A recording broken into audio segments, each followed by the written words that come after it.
Alors, petite news sur Next Gen Auto, la F1 n'annulera pas les Grands Prix même si un cas de Covid est détecté dans le paddock. Le professeur Gérard Saillant détaille la stratégie de la FIA. Le professeur Gérard Saillant, président de l'Institut du cerveau et de la moelle épinière et membre éminent de la commission médicale de la FIA, supervise en premier chef le protocole sanitaire de la F1, censé permettre le retour de la compétition début juillet prochain à Red Bull Ring.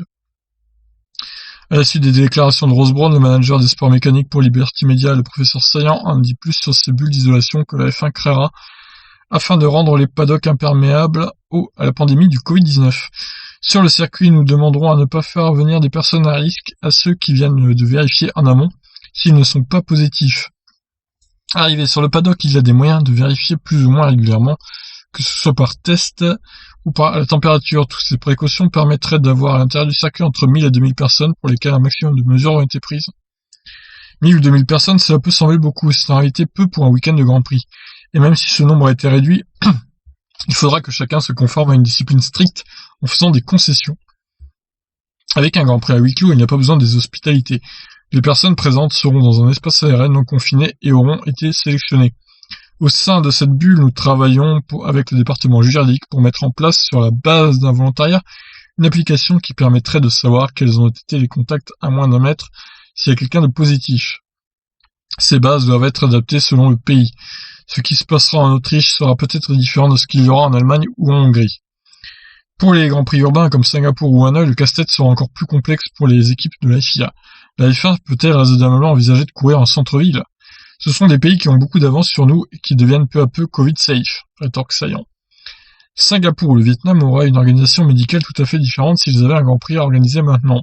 Déjà, le gouvernement singapourien pourrait imposer à tout paddock un isolement d'une quinzaine de jours avant que nous puissions accéder à la piste. Pour l'Autriche, c'est différent. Le pays sort de la crise qui, chez lui, a été relativement modérée. Dans ce pays sûr, la règle du jeu serait de faire quelque chose dans le paddock d'encore plus sûr.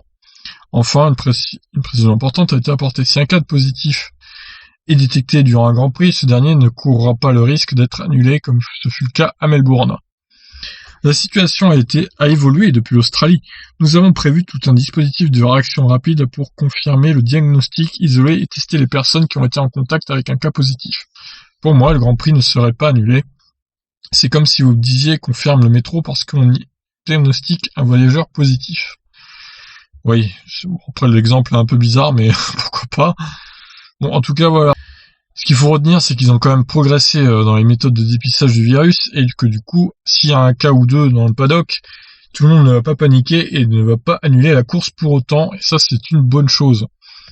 Bon, la saison en tout cas est toujours maintenue pour le Grand Prix d'Autriche, donc dans 60 jours, hein, vous voyez le décompte en haut, dans 2 mois.